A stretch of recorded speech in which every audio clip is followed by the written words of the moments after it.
Discover the incredible truth about Satan, revealed, exposed, and God's plan for divine redemption. In the land of Uz, during the days of the patriarchs, there lived a man named Job, blameless and upright, who feared God and turned away from evil. He was known amongst his peers for his integrity, his unwavering devotion, and his expansive blessings, a testament to God's favor upon him. Job rose early each day, offering sacrifices not only for himself but also for his children, praying fervently that they might not sin against the Lord even in their hearts. His home was filled with laughter, as wealth accompanied by countless livestock and respected servants adorned his lands, yet, an unseen battle unfolded beyond Job's comprehension.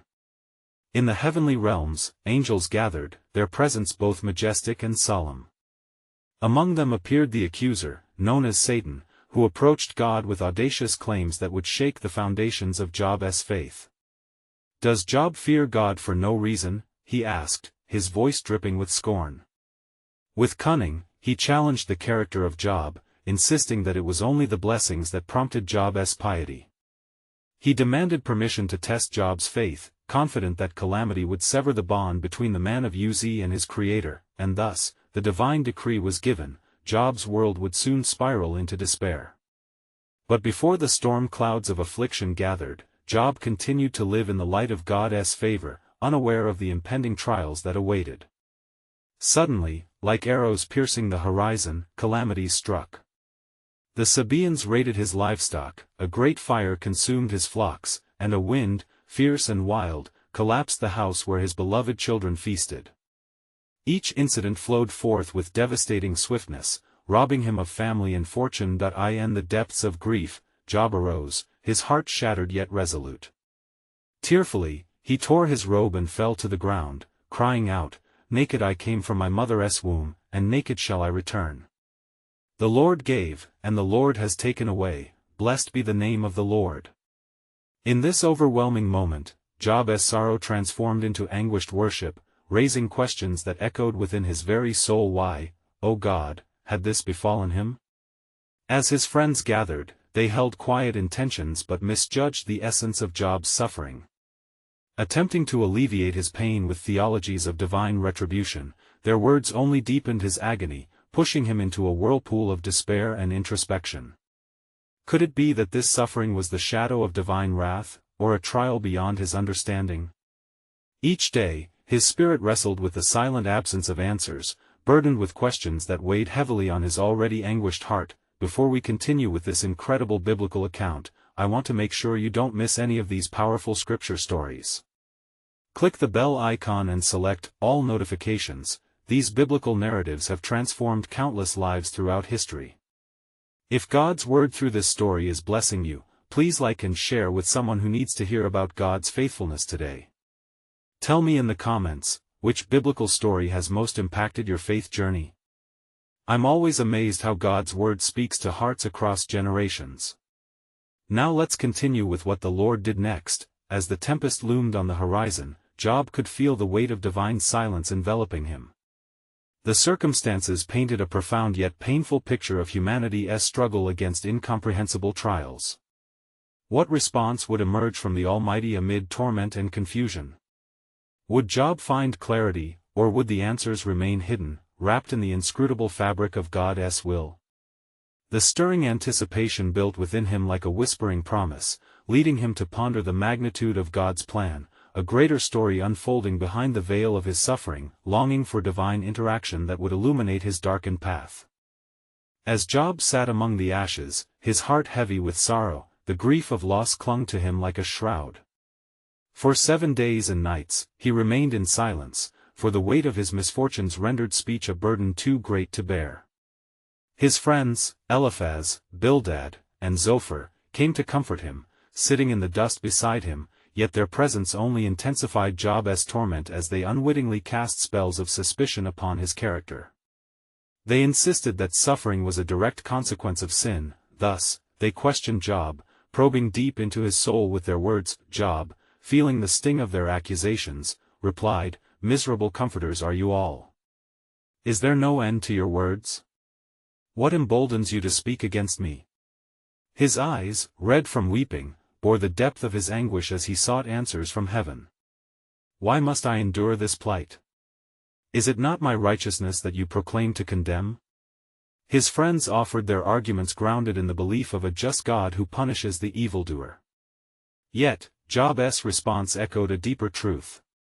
Though he slay me, I will hope in him, I will surely defend my ways to his face. His spirit was fortified by an unseen strength, one that compelled him to direct his painful questions toward the Almighty rather than cower under the weight of their judgment. In the unyielding grip of despair, his thoughts danced between faith and doubt. He reflected upon the nature of God's sovereign reign, struggling to align his present agony with the knowledge of a loving Creator. Show me my sin, O Lord. Reveal what I have done to deserve such calamity. Job's heart longed for a mediator, someone who could stand between him and God, to plead his case before the throne of divine justice. Then he spoke with a fervency that startled the silent heavens, "For I know that my Redeemer lives, and at the last, he will stand upon the earth." The conviction of his words revealed a flicker of hope, a spark igniting the dim shadows of despair. Job clung to this truth amid his questions, a belief that even through suffering, a Redeemer would emerge to vindicate him. As his friends continued to debate the cause of his suffering, Job's lament bore a prophetic tone, unaware that God had not forgotten him. The heavens remained closed, yet Job wrestled with thoughts of intimacy with his Creator. He cried out, "Why is light given to him who is in misery, and life to the bitter in soul?" His spirit was torn between seeking answers and trusting in God's unfolding plan. God's plan was woven from threads of grace and purpose, even though the tapestry was yet unseen. The accuser watched from his darkened domain, convinced that Job would soon forsake his faith under the crushing weight of despair. Yet in this divine conflict, the reality of God's overarching sovereignty began to weave through Job's heart. How would this moment of trial serve the grand narrative of redemption? And amidst the dust and despair, the flickering flame of a long-awaited revelation formed in Job's spirit, whispering truths hidden from the foundation of the world. But what remains shrouded in mystery is the plan of the Almighty, how he will demonstrate his faithfulness through the trials of those whom he loves. Then Job answered and said, "Oh, that my grief were weighed, and all my calamity laid on the scales. For now it would be heavier than the sand of the sea, therefore my words have been rash." He turned his gaze toward his friends, eyes burning with the intensity of his sorrow, and continued, "For the arrows of the Almighty are in me, my spirit drinks in their poison, the terrors of God are arrayed against me. Does the wild donkey bray when he has grass, or does the ox low over his fodder? Can that which is tasteless be eaten without salt? Or is there any taste in the white of an egg? My soul refuses to touch them, they are as food that is loathsome to me." In the depths of his anguish, Job longed for an audience before the Almighty, praying for a glimpse of understanding. "I cry out to you, O God, but you do not answer, I stand, but you merely look at me. You turn your back on me and persecute me with the might of your hand. You lift me up to the wind and drive me away." As his emotions coursed through him like a tempest, Job turned again to his friends, speaking with unyielding conviction. "Even if I were to speak, my pain would not cease, and if I were to keep silence, it would still overwhelm me. Yet, I cannot forsake the truth that dwells within me. If only there were someone to mediate between us, to set the record straight before you.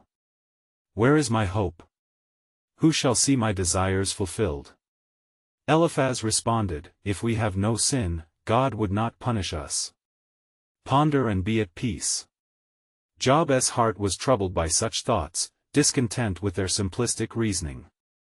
"I know that my Redeemer lives," he proclaimed once more in defiance of their words, his voice filled with a fierce ardor. He continued, "With my eyes, I shall see him. I shall be vindicated, for my Redeemer stands upon the earth in the latter day." The heavens stirred, as if listening, and though the silence reigned, Job sensed a divine presence enveloping him, even amidst the bleakness. His friends opened their mouths to counter his declarations, yet a hush fell upon them, for the intensity of Job's faith pierced through their unfamiliar conflict. Then Job's heart swelled again with a profound sense of longing. "Oh, that I might have my case written! If only my afflictions could be engraved in stone, that they could be remembered forever. For I know that he who has called me will answer. I stand firm in my integrity, and I will not relent. My witness is in heaven, and my advocate is on high. In his anguish, Job felt the weight of the cosmos pressing down upon him, recognizing that despair was but a fleeting shadow in light of eternal truth. As he wrestled with the sovereignty of God, veiled in mystery yet rich in promise, he could almost sense the thin veil between his suffering and divine purpose drawn back, whispering of greater truths looming on the horizon. In this moment, as Job's faith reached its pinnacle amidst despair, a glimmer of revelation broke forth from within. But who can fathom the depths of his wisdom? What if every wound speaks of a redemptive story yet untold? Thus, in the depths of trial, as heavy clouds hovered over him, he wondered how might his afflictions intertwine with the greater narrative of God's glory? What magnificent mysteries may emerge from the ashes of his suffering? For hidden in his lament was a promise waiting to be unveiled, a divine orchestration that would echo through eternity, revealing more of God's sovereign plan. Then Job responded once more, his voice trembling yet resolute, "You have taken my dignity, you have stripped away my peace. But know this, though the Lord slay me, yet will I trust in him, I will surely defend my ways before him." With these words echoing in the air, Job's heart stirred with the mixture of defiance and despair. His friends, silenced for a moment by the weight of his proclamation, cast uneasy glances among themselves. Zophar, stirred by the fervor of Job's spirit, ventured to speak. "Job, in your insistence upon your integrity, can you truly contemplate the goodness of God? Can you not see the sin that lies within your heart, which your suffering seeks to reveal? Have you not heard? The Lord is righteous in all his ways, and he brings forth trials not solely for judgment, but for refining." Job shot back, his eyes reflecting both sorrow and unyielding hope. "Even through the fire, I seek him. Is this not how the heart is tested like gold?" The skies above mirrored his turmoil, darkened with roiling clouds, yet deep within Job's being, a light flickered still, a beacon of faithfulness that would not be extinguished. "I have suffered loss, but in the midst of my aches, I am molded like clay in the hands of the potter. He who has called me is near, even when I walk through the shadowed valley." Eliphaz, unable to contain his discomfort, retorted, "Yet, if God does not punish the righteous, we err not in asserting what has been revealed. You must turn from your pride. I implore you, humble yourself, that you may witness his deliverance." But Job's spirit was unbroken, even as waves of sorrow surged around him. "You speak of humility, yet how do you define it?" he pressed. "Is it not the acknowledgement of our full humanity before an omnipotent God? I stand here, stripped of comfort, yet unyielding in my resolve. I will not be swept away by the flood of your judgments. For I know my Redeemer lives." His words lingered, a clarion call resounding through the silence. The weight of their exchanges pressed heavy, drawing upon the celestial realms. In that silence, the air thickened, the heavens seemed to take heed. Then, in a sudden fury of emotion, Job declared, "I will seek the Almighty, for he holds the answers to my lamentations. In time, his justice will unfold like the dawn, and my heart shall be vindicated. Why do the righteous suffer? So that the faith of the faithful may illuminate the shadows that shroud understanding." The winds howled, and the earth trembled beneath him as if echoing the anguish of his heart. He gazed toward the heavens. "Is there no one to intercede for me? I wish for a mediator, one who could bridge this chasm between my rage and his unwavering grace. Yet in this darkness, I find the flicker of faith, a promise yet to be fulfilled." His friends, rendered speechless, began to realize that their understanding of God's nature was confined and narrow. They looked upon Job, who, in his torment, radiated a truth that might transcend the realm of human wisdom, and in that fateful moment, the clouds began to shift, revealing beams of light that pierced through the darkness, illuminating Job's soul. The divine plan unfolded like petals in spring, whispering of restoration, of hope, of renewal yet to see the light of day. "Consider, my friends," Job implored, "what is the purpose of our suffering? Even in agony, there lies an unseen glory waiting to be revealed, waiting to unveil the splendid tapestry of God's sovereign design where our deepest trials kaleidoscope into His marvelous redemptive grace. As his words echoed into the vast expanse, a lingering question reverberated in the air: what redemptive truth might emerge from this devastated soil, a truth that holds the heartbeat of eternity and the whispers of a divine covenant? Then Job, sensing the growing tension among his friends, looked upon them with piercing compassion. "I beg of you, do not let my misery become your measure. For in the shadow of death, I have encountered the living God. I feel the weight of His presence even here amidst my trials. Is it not said in His word, in the day of trouble, He will hide me in His shelter?" Psalm 27 verse 5. With fervor rising in his voice, he continued, "You speak as if I am cast away like refuse, but I am not abandoned. The Spirit of the Lord whispers to me in the night, granting me comfort and urging me to seek His face even among the tumult." Where is your faith, my friends? Eliphaz, stirring uneasily, murmured a question steeped in doubt. "Job, can you claim comfort from a God so distant in your agony? Can peace not come only through repentance? What if your suffering be the consequence of unconfessed sin?" Job, emboldened by the fire of his convictions, answered resolutely, "My heart has searched for sin and found none that I can cling to. Can one be purified without fire? Is it not the Father's love that permits us to be sifted like wheat? In this I rejoice, knowing that each moment of anguish is not without purpose. For I know that my Redeemer lives, and in the end, He will stand upon the earth." Job 19 verse 25. Thus speaking, Job lifted his eyes toward the heavens, igniting the atmosphere with his unwavering faith. The clouds above began to swirl in anticipation of the divine mystery unfolding. The earth held its breath, as silent as the depths of the ocean. In that holy stillness, a deep silence fell over the gathered company. It was as if the heavens had momentarily closed their ears, pivotal in their attention to Job's plea. The weight of the universe seemed to pivot around one heart avowing its trust. Indeed, Job recounted, "I have memories of prosperity and peace, but God has chosen me to bear this burden. At what cost shall I not glorify Him? When I reflect upon the sufferings of the prophet's whirlwind, I see a thread woven through time that binds suffering to salvation." Zophar, stirred by Job's profound conviction, responded slowly, "Does your heart not tremble? Does the vastness of your pain not echo the darkness within the human soul? Is it not the adversary who seeks to ravage, to break us in our integrity? Ah, but is that not when our trust is most tested?"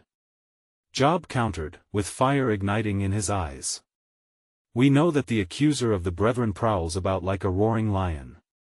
Yet even in his designs, God's sovereign will prevails. For it is written, the heart of man plans his way, but the Lord establishes his steps." Proverbs 16 verse 9. "We must not yield to our fears, nor grow bitter over the trials that beset us," Job urged, a glimmer of glory lighting his countenance. "Satan may provoke our despair, yet I behold, through this, the image of grace preparing to break forth. Such sufferings reveal the deeper things, the realities of God's redemptive purpose that even now is at work." And with that, the winds shifted, carrying the echoes of Job's unshakable belief into the chasms of heaven, a resonance that caused every whispering angel to take note. It was not attenuation that would come from despair, but a promise, a hope unfurling in the distance, as the dawn seeks to pierce the night. Who could know, in their hearts, the depths of such suffering would yield a revelation of God's ultimate plan? What luminous truths lay hidden beneath the weight of these trials? The path forward remained shrouded, but one lingered in the air. What greater deliverance awaited on the horizon, woven within the fabric of sorrow and divine affection, waiting for a moment yet to be unveiled? As the night deepened and the stars glimmered in the vault of heaven, a hush enveloped the land.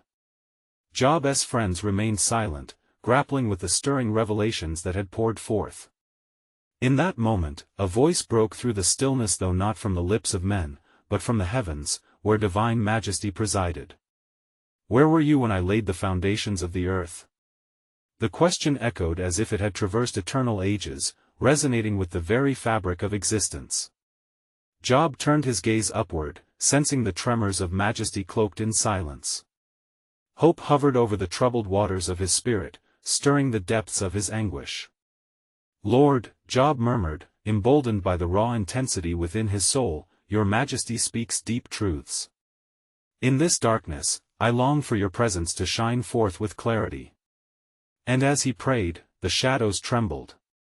Behold, the spirit of wisdom descended among them like a gentle breeze, carrying with it the echoes of divine understanding. Then, once again, Eliphaz, compelled by an unseen force, spoke. Perhaps Job's affliction is a parable of God's grand narrative, a portrait painted with strokes of pain and purpose. Could it be that in our own doubts, we question not only Job's suffering but the profound design of the Almighty? "That is true," Zophar interjected, urgency threading his words. "In the heart of despair, does God not reveal the fullness of His grace? As the potter shapes the clay, so does He mold us in the crucible of tribulation."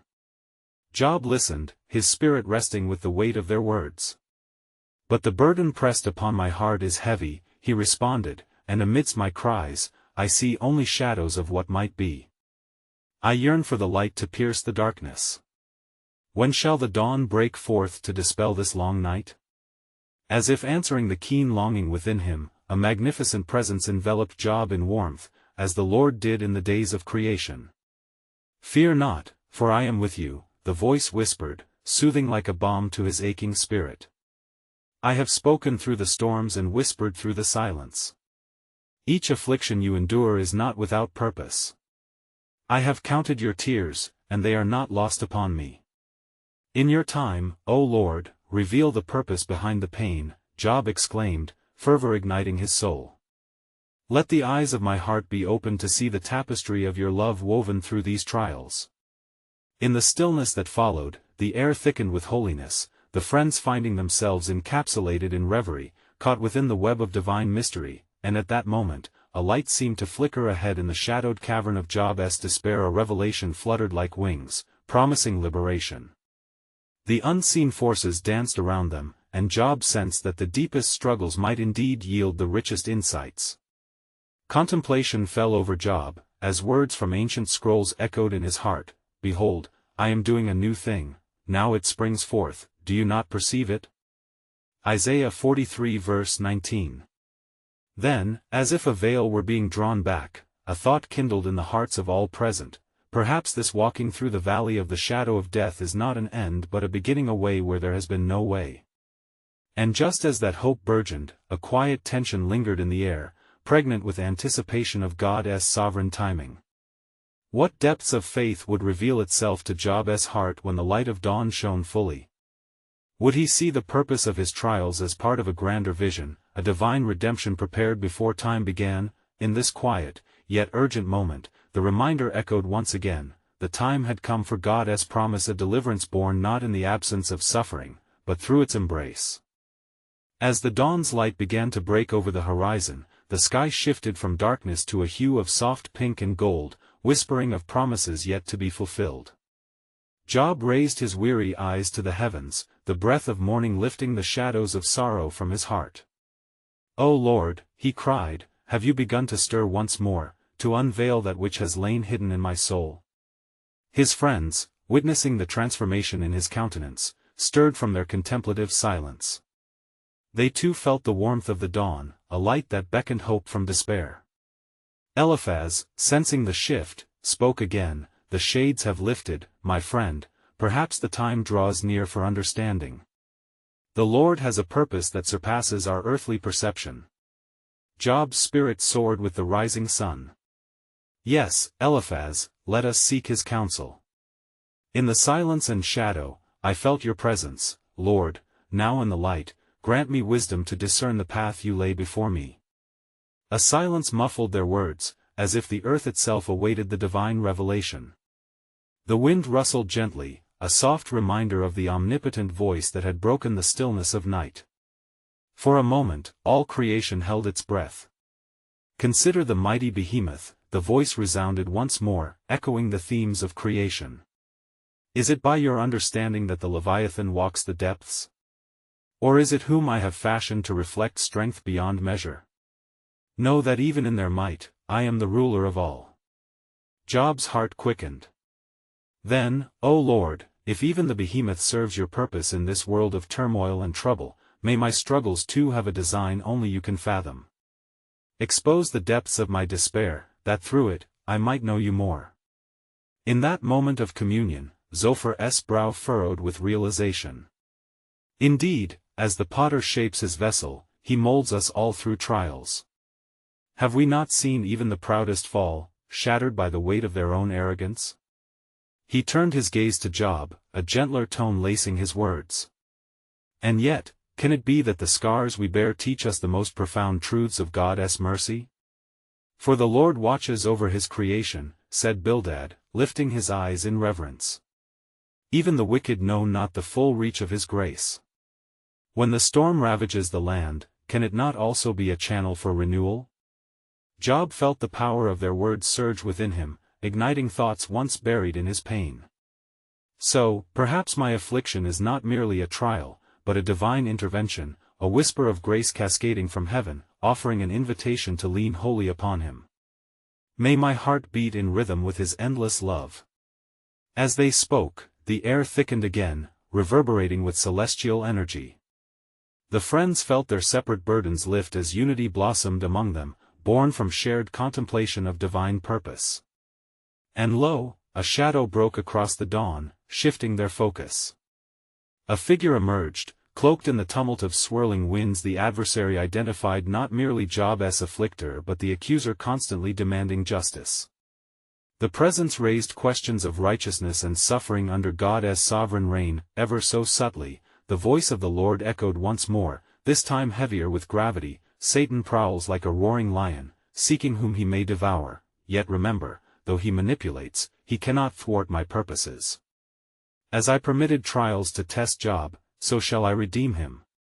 The friends looked upon Job with awe. The threads of suffering, pain, and testing were interwoven with a promise they scarcely understood. Hope grasped their hearts anew, for the dawn was not merely daybreak, it was a herald of redemption. As Job absorbed the reality of his plight beneath God's watchful eye, the heavens seemed to resonate with anticipation, the stage set for divine revelation. The Spirit, gentle yet resolute, whispered within, embrace the trials, for a new chapter in my covenant unfolds. Through affliction, I shall demonstrate my might. Are you ready to see the depths of my redemptive plan? And as the day broke fully over the land, the winds carried the resonance of the Almighty's voice, stirring within Job and his friends an expectant tremor. The friends, though weary from the weight of their own questions, found themselves drawn closer, compassed by the divine presence that thickened the air about them. Job's heart pounded, and he addressed the gathering with a mixture of boldness and humility. Shall we not draw near to him who knows our every wound? For in our fragility, his power is made perfect. Would it not bring him glory if we were to lay bare our hearts before him? Eliphaz, emboldened by Job's words, found courage to speak. Indeed, let us not shy away from the truth in our dialogue with the Lord. For what good is a heart that bears scars even when it speaks of healing? The group nodded, their eyes drawn upward, seeking the face of the one who had called them into this moment of revelation. Suddenly, the air crackled with anticipation, and the voice of the Lord swept over them once more. Job, though you have suffered greatly, know this: your affliction is but a thread in the tapestry I weave. Trust in my design, for the adversary, who tempts and torments, serves as an instrument to reveal my majesty. Job's soul stirred with fervor as he clung to the promise that dripped from the heavens. O Lord, speak your will. Give me strength, that I may endure, for I seek you above all else. Show me the depths of your love even amidst this storm. The clouds rolled overhead, shadowing them momentarily, yet a fierce brightness surged within Job, igniting the hope that had been suppressed by despair. In this, the shadows cannot prevail, he declared, for you have called me by name, and your promises are yes and amen. As the voice paused, the friends trembled in the sacred silence, capturing each profound echo like precious gems. Then Bildad broke the stillness, his tone reverent and earnest. Is it not written, the Lord is near to the broken-hearted and saves the crushed in spirit? He gazed upon Job, his face illuminated with gentle understanding. Indeed, he is here. Zophar pondered the magnitude of the moment. Let us be vessels of his grace, reflecting light to those in darkness. Not merely for ourselves, but for all who walk in pain. Can we bear witness to the beauty of divine restoration? A hush enveloped them, and the weight of their collective suffering hung in the balance. For in that space, the adversary stirred anew, lurking in the shadows, but God's sovereign purpose pierced through the void. The Lord declared, "Behold, through the trials, a legacy shall emerge, a testament of faith, a story of deliverance." With astonished reverence, Job held tightly to the faith rising within him, bolstered by the strength of his friends. "Then I will not shrink back, no more shall I succumb to the darkness. I will lift my eyes, for my Redeemer lives." In that moment of shared resolve, a flicker ignited. Job envisioned the glory that awaited beyond suffering, a revelation that sparked a divine longing within him. The Spirit whispered once more, "Through the fires of affliction, my love will be manifested, a greater purpose than you can perceive is unfolding." The heaviness of anticipation thickened the air. Job and his friends, now unified in strength and vulnerability, stood poised before the Almighty. They could sense the approach of divine revelation, a glimpse of God's intricate plan painting a narrative woven through the ages, and so, as the sun reached its apex, illuminating the land with its brilliance, a new chapter awaited to be unveiled. This divine unfolding promised to expose not only the true nature of Job's suffering but also the boundless depths of God's redemptive grace. What greater truths about God's sovereign design lay hidden in the heart of the trials, ready to be revealed? What wonders awaited those steadfast in hope, who dared to endure as they embraced His will? The story had only just begun. And as the sun settled into a golden hue, the towering clouds overhead parted, and the Lord spoke once more. "Job, hear my voice, for I seek to unveil the mystery of my purpose. Know that your struggle has not gone unnoticed, nor has your anguish escaped my sight. Every tear you have shed is counted, every sigh is an echo in my heart." Job felt the weight of those words, a balm to his wounded spirit. He was reminded of the psalmist's cry, "You keep track of all my sorrows. You have collected all my tears in your bottle. You have recorded each one in your book." Psalm 56 verse 8. With renewed courage, he asked, "Lord, what is it that you wish to reveal through this furnace of affliction?" A sound like rushing waters filled the air, as the Lord continued, "Through your tribulations, I establish a testimony that will endure through generations. The adversary seeks your destruction, but I, the Most High, have ordained your victory. Did you not read in the law, what the enemy meant for evil, I will turn for good?" Genesis 50 verse 20. This shall be your legacy, Job. Eliphaz, trembling at the majesty of the moment, spoke with fervor, "Oh, that your voice may guide us all, Lord. For are we not all but dust? Breathe upon us your understanding, that we may see the greater purpose hidden within our sufferings." With every word spoken, the hearts of Job and his friends ignited with a fervent fire. Bildad, placing his hand upon Job's shoulder, reminded him, "The paths of the Most High are unsearchable. He leads us not into despair but through the valleys of shadow, that we may come out refined as gold." Job 23 verse 10. Zophar, grasping at the preciousness of this revelation, proclaimed, "Oh, the depths of the riches and wisdom and knowledge of God! How unsearchable are His judgments and how inscrutable His ways." Romans 11 verse 33. As the group stood enveloped in tremors of praise, the voice of the Lord resounded again, this time with authority. "Job, your trials will not define you. From the embers of your suffering arise flames of hope and faith. Take heart, for I am refining a witness, one who will speak to my faithfulness in the face of despair." A divine breeze swept forth, stirring Job's hair and igniting awe in the hearts of those present. Job's gaze was unwavering, reaching deep within his spirit. "Lord, I stand here, an empty vessel. Fill me, that I may proclaim your mighty works." The Lord answered, "In your reclamation, abundant joy shall follow. Through your struggles, many shall be drawn to righteousness. You will declare to nations the wonders I have done.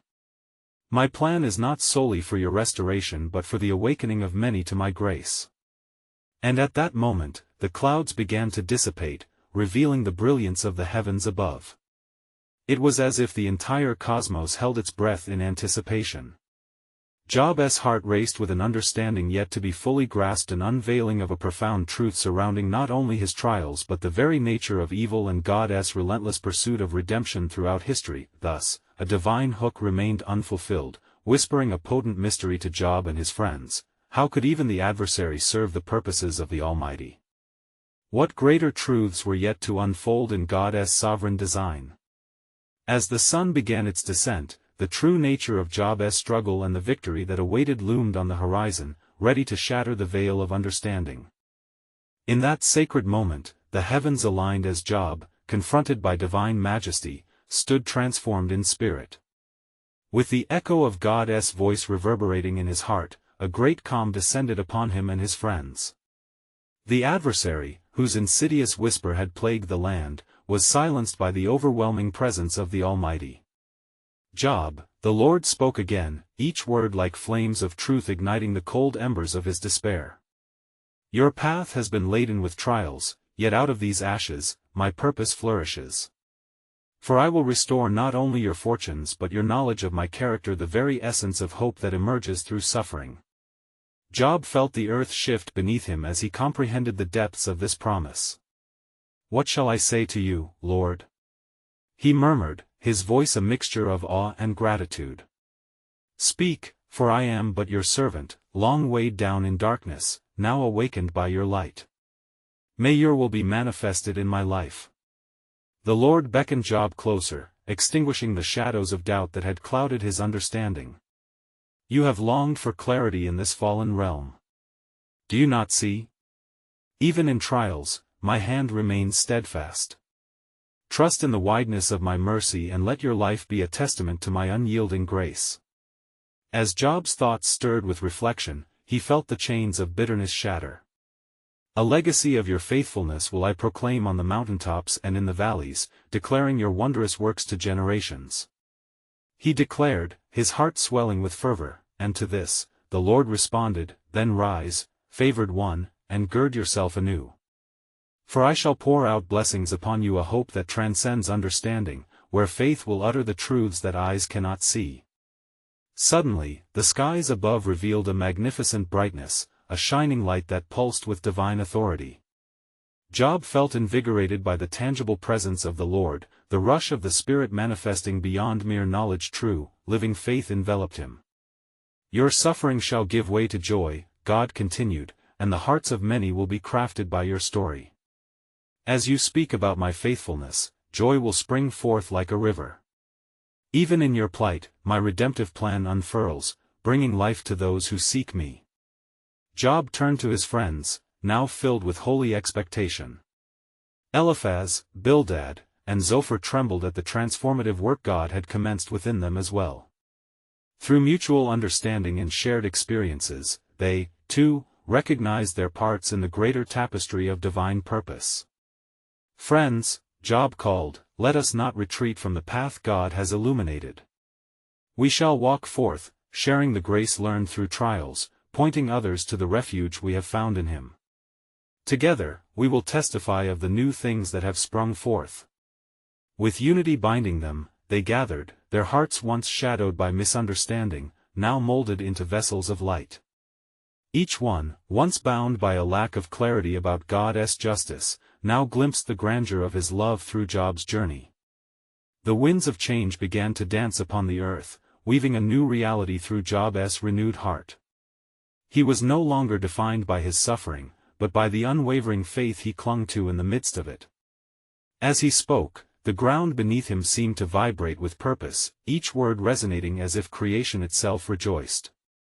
Though I have been tested, I will rise, Job proclaimed, for my Redeemer lives. He has opened my eyes to the marvel of His grace, revealing that trials shape us, refine us, and ultimately lead us to Him. And as Job lifted his hands in surrender, a transformation occurred within him. The air shimmered with divine promises fulfilled. The past was no longer bound in the darkness of despair, it was bathed in rays of glory. Job's heart, once heavy, now beat with the rhythm of hope, a hope grounded in the rich truths of God who restores. Suddenly, the adversary's whisper faded far into the distance as angels rejoiced in the highest heavens. The men stood in a holy silence, basking in the radiance of God's faithfulness evident in their midst. The dawn was not merely a symbolic gesture, but the bright undertaking of a new chapter, an invitation to encounter His grace poured out abundantly. In unity, they turned to the horizon, and together they marched forward, no longer paralyzed by doubt, but emboldened by divine purpose, determined to fulfill the command to share God's love throughout all who would listen. As the journey of redemption unfolded, Job understood that his trials, once cloaked in sorrow, had become pathways for the emergence of greater truth. And he would tell this story, inspiring hearts and igniting faith, reminding them that God works all things for the good of those who love Him. Romans 8 verse 28. Do you see this, my beloved friends? He invited. In every moment of our pain, God is weaving His limitless story. His hand is evident, reminding us that we have not been given a spirit of fear, but of power and love. 2 Timothy 1 verse 7. Let us remain steadfast. As the day deepened, returning to hues of gold, the friends felt a renewed sense of purpose, having witnessed not only Job's restoration but their own hearts rekindled with faith. They were united in the understanding that through suffering, the profound depths of God's love resonated evermore, and with one last glance at his friends, Job declared triumphantly, "We are never alone, for He has marked us with His victory." Let each heart that hears this tale, whether in fellowship or solitude, embrace the divine call that resounds through generations. Find strength in the testimony of Job, for in the weaving together of his lament and joy lies the promise of a redemption that speaks to every soul seeking the light. And so, as we conclude this monumental chapter, dear friends, I invite you to respond to the call of your own faith journey. Do not miss the next powerful biblical stories that echo with divine truth. Subscribe immediately to the channel to stay connected to God's Word. Leave a like now, your action helps spread His Word through the algorithm, reaching hearts who need to hear about His faithfulness today. Comment below with your spiritual reflections, share how this biblical story transformed your faith. And do not wait even one more second to share this powerful testimony, send it instantly to at least 5 friends who need to hear about God's truth. Take this moment, through each action, you become part of God's great narrative, intertwining lives with His boundless grace. Be bold, be steadfast, launch forth into the world with hope.